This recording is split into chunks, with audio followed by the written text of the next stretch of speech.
अम्ल, क्षार और लवण। इस चैप्टर को आगे बढ़ाते हुए आज हम अम्ल के गुणों के बारे में जानेंगे। Properties of acid. इस चैप्टर में हम अम्ल के भौतिक गुण यानी फिजिकल प्रॉपर्टीज ऑफ एसिड और साथ ही साथ रासायनिक गुण यानी केमिकल प्रॉपर्टीज ऑफ एसिड के बारे में जानेंगे। फिजिकल प्रॉपर्टी यानी भौतिक गुण। भौतिक गुण की अगर बात करें तो अम्ल का स्वाद खट्टा होता है। अम्ल हमें खाने में, अगर वह खाने योग्य है तो हमें खट्टा प्रतीत होता है। अम्ल ठोस अवस्था में भी पाया जाता है और द्रव अवस्था में भी पाया जाता है। ठोस अवस्था में जो अम्ल पाए जाते हैं उनका उदाहरण है बोरिक एसिड यानी बोरिक अम्ल, ऑक्सैलिक अम्ल, टार्टरिक अम्ल। ये सारे अम्ल जो कि प्रकृति में नेचुरल रूप से पाए जाते हैं, प्राकृतिक पदार्थों में पाए जाते हैं, ये ठोस अवस्था में पाए जाते हैं। कुछ अम्ल जो द्रव की अवस्था में पाए जाते हैं वे मुख्य रूप से वॉलेटाइल होते हैं, यानी उन्हें अगर खुले में छोड़ दिया जाए तो वे वाष्पित हो जाते हैं। जैसे नाइट्रिक अम्ल जो पाए जाते हैं द्रव की अवस्था में, लेकिन वह वाष्पीकृत हो सकते हैं। इसलिए नाइट्रिक अम्ल या हाइड्रोक्लोरिक अम्ल जैसे अम्लों को एक टाइट कंटेनर में, टाइट कांच के बोतल में बंद करके लेबोरेटरी में रखा जाता है ताकि वे वाष्पित ना हो। एकमात्र अम्ल जो नॉन वोलेटाइल होता है वह है सल्फ्यूरिक अम्ल, जिसे किंग ऑफ केमिकल्स भी कहा जाता है क्योंकि उसका उपयोग किसी भी प्रकार के लवण, क्षार या दूसरे अम्ल को बनाने में किया जा सकता है। इस प्रकार अम्ल ठोस और द्रव दोनों ही अवस्था में पाए जाते हैं। हमने अम्ल को पहचानने के लिए विभिन्न प्रकार के सूचक यानी इंडिकेटर का भी उपयोग किया है, जो हम पिछली क्लास में पढ़ चुके हैं और इसका डिस्क्रिप्शन नीचे लिंक के माध्यम से दिया गया है। तो अब अगर हम अम्ल के कुछ और भौतिक गुणों की बात करें तो अम्ल जो होते हैं वो कोरोसिव होते हैं। जैसे अगर सल्फ्यूरिक अम्ल गलती से हमारी त्वचा से लग जाए तो हमारी त्वचा को वह काला कर देगा, बिल्कुल जला देगा, वह कोरोसिव होता है। जबकि नाइट्रिक अम्ल स्किन को पीला कर देता है। वहीं हाइड्रोक्लोरिक अम्ल अंबर कलर में चेंज कर देता है। तो ये सारे भौतिक गुण हैं अम्ल के। अब हम अम्ल के रासायनिक गुणों की बात करेंगे। अम्ल के रासायनिक गुण यानी केमिकल प्रॉपर्टीज ऑफ एसिड्स। तो पहला जो रासायनिक गुण है वह लिटमस के पत्र के साथ कौन सी अभिक्रिया देती है। तो लिटमस पत्र के साथ हमने इस अभिक्रिया को देखा। लिटमस पत्र क्या करता है, अगर अम्ल है तो वह नीले लिटमस पत्र को लाल रंग में परिवर्तित कर देता है। लाल यानी क्या होता है, खतरे का प्रतीक, और अम्ल भी खतरा का सिंबल होता है, यानी एसिड को हम खतरे के तरह मान सकते हैं। तो लाल यानी नीले लिटमस पत्र को लाल में बदल देता है कौन, अम्ल। दूसरी अभिक्रिया हम देखें कि अम्ल की धातु कार्बोनेट या बाइकार्बोनेट के साथ अभिक्रिया। कार्बोनेट आयन हम किसे कहते हैं, CO3 2-, ये कार्बोनेट आयन होता है। और बाइकार्बोनेट क्या होता है, HCO3 माइनस। तो किसी भी धातु कार्बोनेट या बाइकार्बोनेट के साथ जब अम्ल अभिक्रिया करता है तो वह लवण, जल और कार्बन डाइऑक्साइड गैस बाहर निकालता है। तो अगर अम्ल धातु कार्बोनेट के साथ अभिक्रिया करेगा तो कौन सी गैस बाहर निकलेगी? Carbon dioxide gas. तो यहां हम लिख सकते हैं अम्ल धातु कार्बोनेट या बाइकार्बोनेट के साथ अभिक्रिया करता है तो लवण, जल और कार्बन डाइऑक्साइड गैस बाहर निकलता है। जैसे इसका उदाहरण हम ले तो अम्ल अगर HCl हाइड्रोक्लोरिक अम्ल अगर ये अभिक्रिया करता है सोडियम कार्बोनेट Na2CO3 तो ये बनाएगा NaCl, सोडियम यहाँ कैटायन है, और Cl के ऊपर क्या होता है? माइनस चार्ज होता है और सोडियम के ऊपर प्लस चार्ज होता है। तो हमेशा प्लस चार्ज वाला माइनस चार्ज के साथ जुड़ेगा। तो Na और Cl ये बना देगा NaCl, जोर जल, जोर CO2। अब यहाँ सोडियम का नंबर क्या है? सोडियम की संख्या क्या है? 2। तो यहाँ भी सोडियम की संख्या क्या हो जाएगी? 2। क्लोरीन की संख्या है 2, तो यहाँ क्लोरीन की संख्या को 2 करने के लिए हमें HCl को 2 से गुना करना पड़ेगा। अब सोडियम क्लोराइड हो गया हमारा, सोडियम 2 और क्लोराइड 2, बैलेंस हो गया। हाइड्रोजन है 2, यहाँ भी हाइड्रोजन है 2, कार्बन 1, यहाँ कार्बन 1, ऑक्सीजन कुल मिलाकर 2 और 1 3, तो यहाँ भी ऑक्सीजन है 3। तो यह समीकरण हमारा संतुलित समीकरण हो गया। तो हमने यहाँ देखा कि NaCl जो कि एक लवण है, जल जो H2O और CO2 जो कार्बन डाइऑक्साइड एक गैस है जो बाहर निकलेगा। जब भी अम्ल को धातु कार्बोनेट या बाइकार्बोनेट में डालते हैं तो ब्रिस्क इफर्वेंस यानी फदफदाहट के साथ एक गैस का बुलबुला निकलता है, और जहां भी फदफदाहट सुनाई देती है इसका मतलब वहां कार्बन डाइऑक्साइड गैस बाहर निकलता है। जैसे हम इनो अगर पीते हैं तो इनो में हम पानी डालते हैं तो देखते हैं वो भी फदफदाहट उसमें भी होती है, तो वहां भी कौन सा गैस बाहर निकलता है? कार्बन डाइऑक्साइड गैस बाहर निकलता है। तो यहाँ कार्बन डाइऑक्साइड गैस जब बाहर निकलेगा तो एक फदफदाहट के साथ हम उसे पहचान सकते हैं। यहाँ हमने सोडियम बाइकार्बोनेट जो खाने का सोडा है उसे लिया है तथा अम्ल डाइल्यूट अम्ल लिया है, हाइड्रोक्लोरिक अम्ल को डाइल्यूट करके हमने बीकर में लिया है। तो यह जो सोडियम बाइकार्बोनेट है इसका पहले हम एक घोल यानी विलयन तैयार कर लेते हैं। यहाँ हमने सोडियम बाइकार्बोनेट का विलयन तैयार किया है इसे जल में घोलकर। हम जब लाल लिटमस पत्र को इस विलयन में जो सोडियम बाइकार्बोनेट का विलयन है उसमें जब हम लाल लिटमस पत्र डालते हैं तो इसका रंग नीला हो जाता है, यानी यह क्या है? एक क्षारक है। और जब यह जो अम्ल है हमारा इसमें जब हम नीला लिटमस पत्र डालते हैं तो यह लाल हो जाता है, यानी यह अम्ल है। तो हमारे पास यह अम्ल है और यहाँ ये धातु कार्बोनेट या बाइकार्बोनेट, यहाँ हमने बाइकार्बोनेट का विलयन लिया है। अब इन दोनों को हम एक विलयन बनाते हैं, इन दोनों का अम्ल और क्षार जो कि क्या है? सोडियम बाइकार्बोनेट को जब इसमें डालते हैं तो हम देखेंगे कि फदफदाहट उत्पन्न होती है, और यही फदफदाहट जो यहाँ उत्पन्न हो रही है वह कौन सी गैस बाहर निकल रही है? कार्बन डाइऑक्साइड गैस फदफदाहट के साथ बाहर निकलती है। अब यहाँ चूंकि यह अम्ल और क्षार का मिश्रण है तो इसमें जब हम ब्लू लिटमस पत्र डालते हैं तो ये उदासीन हो चुका है। उदासीनीकरण अभिक्रिया का यह एक अच्छा उदाहरण है कि जब अम्ल और क्षार आपस में मिलते हैं तो ये उदासीन हो जाता है। तो यहाँ नीले लिटमस पत्र में भी कोई बदलाव नहीं आया, और अगर इसमें हम लाल लिटमस पत्र डालेंगे तो उसमें भी कोई चेंजेस नहीं आएगा।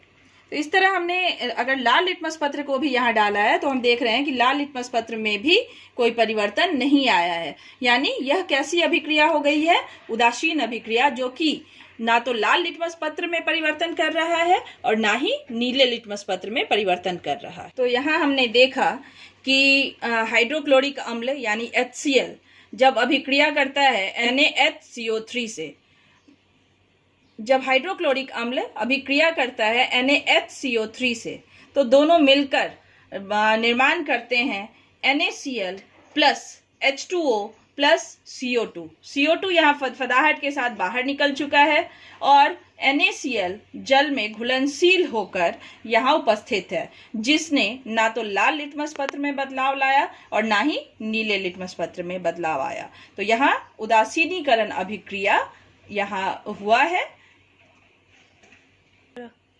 जिसमें कि यहाँ NaCl प्लस H2O और CO2 का निर्माण हुआ था। दूसरा तरीका जो कार्बन डाइऑक्साइड गैस को पहचानने का होता है कि अगर उसे चूने के पानी में डालेंगे तो चूने के पानी का रंग दूधिया हो जाता है, यानी carbon dioxide turns lime water milky. तो आखिर वो क्यों होता है? कभी कभी बोर्ड एग्जाम में यह इक्वेशन भी पूछता है कि आखिर चूने के पानी का रंग दूधिया यानी मिल्की क्यों हो जाता है। तो उस समीकरण को भी हम देखेंगे। यहाँ हम लाइम वाटर को एक बीकर में लेते हैं और उसमें चूंकि श्वसन अभिक्रिया के दौरान कार्बन डाइऑक्साइड गैस बाहर निकलती है, तो हम अपने मुंह से लाइम वाटर में हवा फूकेंगे जिसमें कार्बन डाइऑक्साइड की मात्रा अधिक होती है, तो वह लाइम वाटर को दूधिया यानी मिल्की में कन्वर्ट कर देगा। यह टेस्ट है कार्बन डाइऑक्साइड का।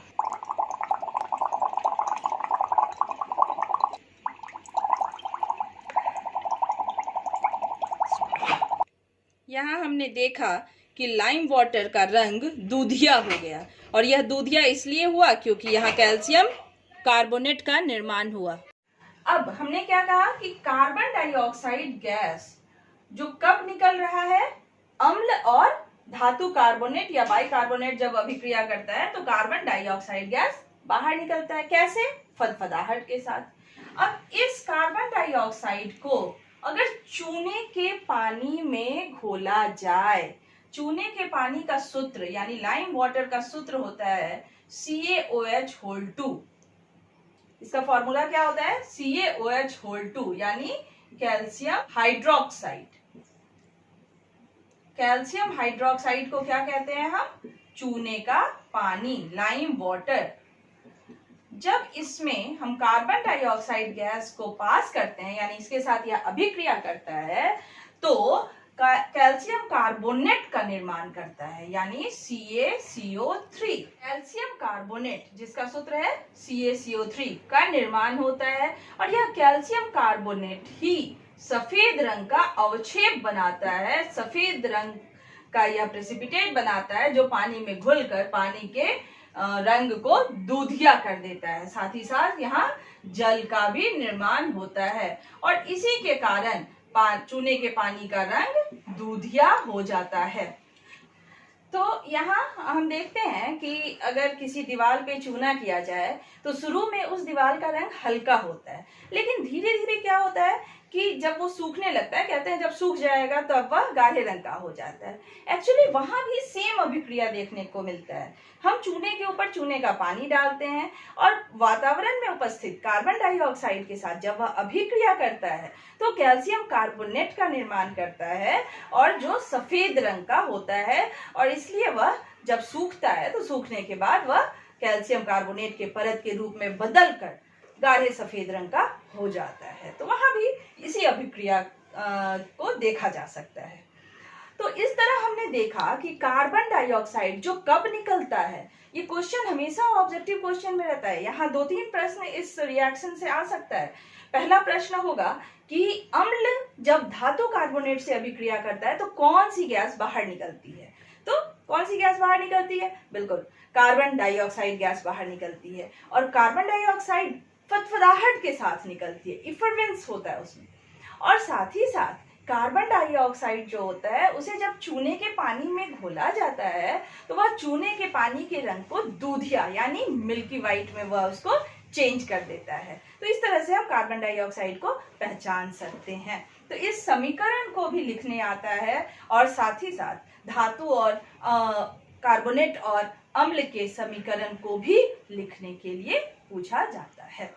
तीसरी अभिक्रिया है जब अम्ल क्षार के साथ अभिक्रिया करेगा तो क्या होता है। असल में जब अम्ल और क्षार आपस में अभिक्रिया करते हैं तो उस अभिक्रिया को उदासीनीकरण अभिक्रिया यानी न्यूट्रलाइजेशन रिएक्शन कहा जाता है। तो तीसरी अभिक्रिया है उदासीनीकरण अभिक्रिया यानी न्यूट्रलाइजेशन रिएक्शन। उदासीनीकरण अभिक्रिया में क्या होता है कि अम्ल जब क्षार से अभिक्रिया करता है तो लवण और जल का निर्माण करता है। यहाँ जैसे अम्ल HCl और क्षार NaOH सोडियम हाइड्रोक्साइड, जब इन दोनों को हम अभिक्रिया कराएंगे तो NaCl यानी सोडियम क्लोराइड के साथ जुड़ेगा और OH H के साथ मिलकर जल का निर्माण करता है।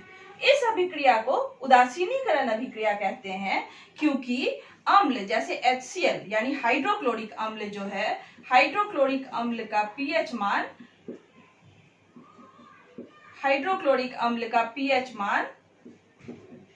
7 से कम होता है, जबकि NaOH का pH मान यानी सोडियम हाइड्रोक्साइड का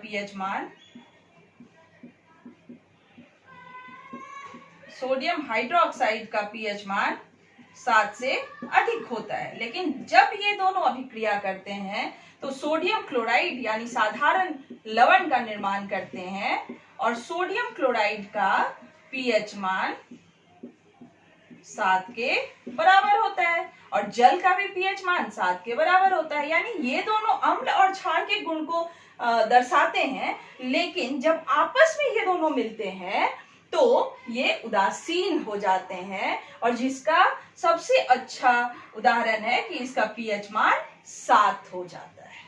तो इस अभिक्रिया को हम उदासीनीकरण अभिक्रिया कहते हैं। यहाँ से दो प्रकार का प्रश्न आता है। एक प्रश्न आता है कि उदासीनीकरण अभिक्रिया किसे कहते हैं, यानी न्यूट्रलाइजेशन रिएक्शन किसे कहते हैं। तो किसे कहते हैं इसकी परिभाषा हो जाएगी कि अम्ल और क्षार जब अभिक्रिया करते हैं तो लवण और जल का निर्माण करते हैं। इस प्रक्रिया को हम उदासीनीकरण अभिक्रिया कहते हैं। साथ ही साथ यह पूछा जाता है कि इस अभिक्रिया को हम उदासीनीकरण अभिक्रिया क्यों कहते हैं, क्योंकि यहाँ HCl यानी हाइड्रोक्लोरिक अम्ल का मान pH मान 7 से कम और क्षारक का pH मान 7 से अधिक होता है अभिक्रिया से पहले। लेकिन जब अभिक्रिया होती है और आपस में ये रिएक्ट करते हैं तो आफ्टर रिएक्शन जो हमारा सॉल्यूशन प्राप्त होता है उसका pH मान 7 हो जाता है एंड 7 अगर है pH मान किसी भी सॉल्यूशन का, that means that solution is neutral, यानी वह उदासीन होता है और इसलिए इस अभिक्रिया को उदासीनीकरण अभिक्रिया कहते हैं। इसके बाद हम देखेंगे अम्ल की धातु के साथ अभिक्रिया, यानी reaction of acid with metal. पूछता है हमेशा यह प्रश्न बोर्ड एग्जाम में कि धातु जब अम्ल के साथ अभिक्रिया करता है तो कौन सी गैस बाहर निकलती है। तो यहाँ धातु जब भी किसी अम्ल के साथ अभिक्रिया करेगा तो वह लवण और हाइड्रोजन गैस बाहर निकालेगा। हाइड्रोजन गैस बाहर निकलता है। तो अम्ल जब धातु के साथ अभिक्रिया करेगा तो कौन सी गैस बाहर निकलेगी, हाइड्रोजन गैस। जबकि अम्ल अगर धातु कार्बोनेट या बाइकार्बोनेट के साथ अभिक्रिया करेगा तो वहां कौन सी गैस बाहर निकलेगी, कार्बन डाइऑक्साइड। ये दोनों ही प्रश्न बहुत ही इंपॉर्टेंट है कि जब सिर्फ और सिर्फ धातु के साथ अगर अम्ल अभिक्रिया कर रहा है तो हाइड्रोजन गैस, और धातु कार्बोनेट के साथ अगर अभिक्रिया कर रहा है अम्ल तो कार्बन डाइऑक्साइड गैस बाहर निकलती है। तो यहाँ हम ले धातु सोडियम जोड़ H2SO4, तो ये अभिक्रिया करेगा Na2SO4 यानी sodium sulphate plus hydrogen gas. तो ये हो गया सोडियम यानी एक धातु है। ये जब H2SO4 क्या होता है, सल्फ्यूरिक अम्ल के साथ जब अभिक्रिया करता है तो सोडियम सल्फेट। और कौन सा गैस बाहर निकल रहा है? हाइड्रोजन गैस बाहर निकल रहा है। अब ये हाइड्रोजन गैस को हम पहचानते कैसे हैं? तो अगर हाइड्रोजन गैस के पास हम एक बर्निंग स्प्लिंटर यानी जलती हुई माचिस की तीली को यहाँ ले जाएं, तो हाइड्रोजन गैस जो है इसके साथ फट फट की ध्वनि के साथ जलता है, यानी ये पॉप साउंड प्रोड्यूस्ड करता है। जब भी हाइड्रोजन गैस के पास अगर बर्निंग स्प्लिंटर यानी जलती हुई माचिस की तीली या कोई भी जलती हुई अगर पत्ती ले जाए, तो वह फट फट की ध्वनि के साथ जलेगा। इसका हम सबसे अच्छा उदाहरण देख सकते हैं कि एक जो बलून होता है जिसमें हाइड्रोजन गैस भरा रहता है, अगर उस बलून को पिन से छेद करें और वहां एक जलती हुई मोमबत्ती को रखे, तो वहां हम आसानी से उस गैस के अभिक्रिया को देख सकते हैं कि वह कैसे वह फटफट ध्वनि के साथ जलता है। तो यहाँ हमने देखा कि अम्ल जो है वह जब धातु के साथ अभिक्रिया करता है तो लवण और हाइड्रोजन गैस बाहर निकालता है। तो आज हमने देखा कि अम्ल के भौतिक गुण कौन कौन से थे, साथ ही साथ रासायनिक गुण। इसमें हमने 4 प्रकार की अभिक्रियाओं को देखा। पहला कि लिटमस पत्र के साथ कौन सी अभिक्रिया देगा? वह लिटमस पत्र को लाल कर देता है अम्ल। दूसरी अभिक्रिया हमने देखा धातु कार्बोनेट के साथ अम्ल की अभिक्रिया। तीसरी अभिक्रिया हमने देखा उदासीनीकरण अभिक्रिया, जिसमें अम्ल और क्षार आपस में अभिक्रिया करते हैं। चौथी अभिक्रिया थी कि धातु जब अम्ल के साथ अभिक्रिया करता है तो कौन सी गैस बाहर निकलती है। इस प्रकार हमने अम्ल के विभिन्न रासायनिक अभिक्रियाओं को देखा। अगले क्लास में हम देखेंगे क्षार के बारे में, यानी क्षारक क्या होते हैं, कौन से आयन उत्पन्न करते हैं, कितने प्रकार के होते हैं, यानी क्लासिफिकेशन ऑफ बेसिस। इस टॉपिक को हम अम्ल क्षार लवण के अंतर्गत अगले क्लास में देखेंगे।